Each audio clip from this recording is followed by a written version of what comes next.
Welcome to Solanki education digital. ચાલો આજે આપણે શીખીશું ધોરણ 5 ગણિત ગમ્મત સ્વાધ્યાય પોથી પાઠ છે તો તું મારો ગુણક હું તારો અવયવ। 5 નીચે આપેલી સંખ્યાઓનો ભાગાકારની રીત અવિભાજ્ય અવયવો પાડો। તો આ રીતે આપણે ઉદાહરણ આપ્યું છે 30 નું, તો આ રીતે આપણે અવિભાજ્ય અવયવો પાડીશું। 27 તો અહીંયા લખીશું આ રીતે આપણે 27 લખીશું। હવે જોવાનું કે 2 થી ભગાય છે, નથી ભગાતા। 3 થી ભગાય છે તો હા ભગાય છે, તો અહીંયા લખવાના 3 લખવાના, અહીંયા લખીશું 9, 3 9 27। હજુ 3 વડે ચાલશે એટલે 3 તાલી 9, 3 તાલી 9। હજુ 3 વડે ભગાશે, 3 એકુ 3। જ્યારે 1 આવી જાય એટલે આપણો શું થઈ જશે, જવાબ આવી ગયો। એટલે અહીંયા લખીશું પછી આપણે 27 ના અવયવ કયા બન્યા, 3 ગુણ્યા 3 ગુણ્યા 3। જો 3 તાલી 9 તાલી 27। 40 ના અવયવ પાડીશું।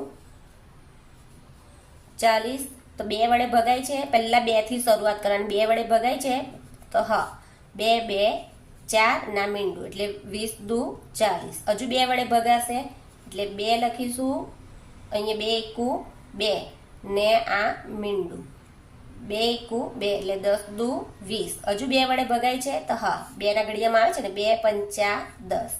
હવે 2 વડે ભગાય નથી ભગાતા, હવે કોના વડે ભગાશે, 5 વડે, તો 5 એકુ 5। અહીંયા લખીશું 40 ના અવયવ કયા કયા આવ્યા, 2 ગુણ્યા 2 કેટલી વાર આવ્યા છે, 1 2 ને 3 એટલે 3 વાર 2 લખીશું ને પછી 5। 2 2 4, 4 દુ 8, 8 પંચા 40। 45 ના અવયવ પાડીશું। જો કે અહીંયા 45 છે તો પહેલા જોઈ લેવાની, છેલ્લી સંખ્યા જ જોવાની આપણે। તો 2 વડે ભગાશે, નહીં ભગાય, બેકી સંખ્યા નથી, 3 વડે ભાગી શકાશે।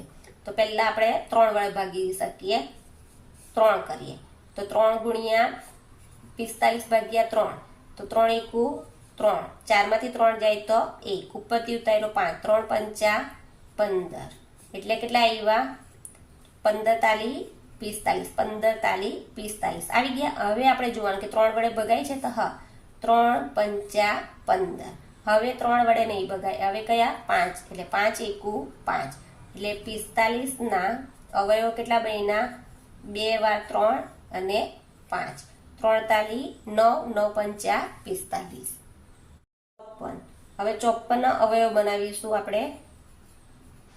જો આ છેલ્લી સંખ્યા બેકી છે એટલે બેકી સંખ્યા એટલે 2 વડે ભાગી શકાશે, તો 2 2 4 એટલે જો અહીંયા કરી બતાવો, 54 ભાગ્યા 2, 2 2 4, 5 માંથી 4 જાય તો 1, ઉપરથી ઉતાર્યો 4 એટલે 2 સત્તા 14 એટલે અહીંયા કેટલા આવ્યા, 27 દુ 54। હવે જુઓ કે અહીંયા 2 વડે નહીં ભગાય, 7 છે ને એટલે 2 વડે નહીં ભગાય, 3 વડે ભગાશે, 3 9 27। હજુ 3 વડે ભાગ ચાલશે, 3 તાલી 9, હવે 3 એકુ 3 એટલે અહીં લખીશું 54 ના અવયવ કેટલી આવ્યા, પહેલા 2, 3 કેટલી વાર છે, 1 2 ને 3, 1 2 ને 3 એટલે આ 54।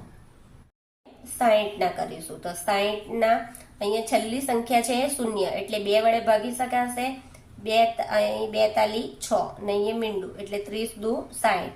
હજુ 2 વડે ભગાશે, 2 એકુ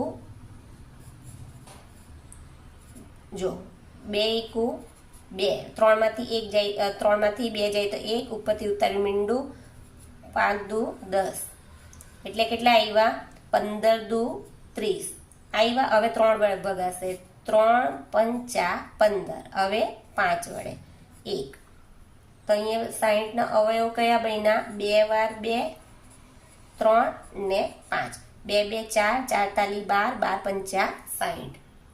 64 ના તો 64 ના પણ જુઓ કે આપણે અહીં લખીએ, 2 વડે ભગાશે, હા બેકી સંખ્યા છે એટલે 2 તાલી 6 ને 2 2 4, 32 દુ 64 આવ્યા। હવે પાછા 2 છે એટલે હજુ 2 વડે ભગાશે એટલે 16 દુ 32, હજુ 2 વડે ભગાશે, 2 અઠા 16, હજુ પણ 2 વડે ભાગ ચાલશે, 2 ચોક 8, હજુ 2 વડે ભગાશે, 2 2 4, 2 એકુ 2 એટલે અહીંયા લખીશું આપણે 64 ના અવયવ કયા બન્યા? 2 કેટલી વાર આવ્યા?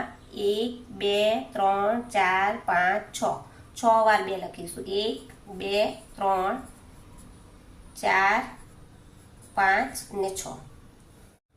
2 2 4 4 દુ 8 8 દુ 16 16 દુ 32 32 દુ 64. 88 ના અવયવ પાડીએ. 8 છે બેકી સંખ્યા એટલે બનશે 2 ચોક 8 2 ચોક 8. હજુ 2 વડે ભગાશે 2 2 4 2 2 4. હજુ 2 વડે ભગાશે 2 એકા 2 2 એકા 2.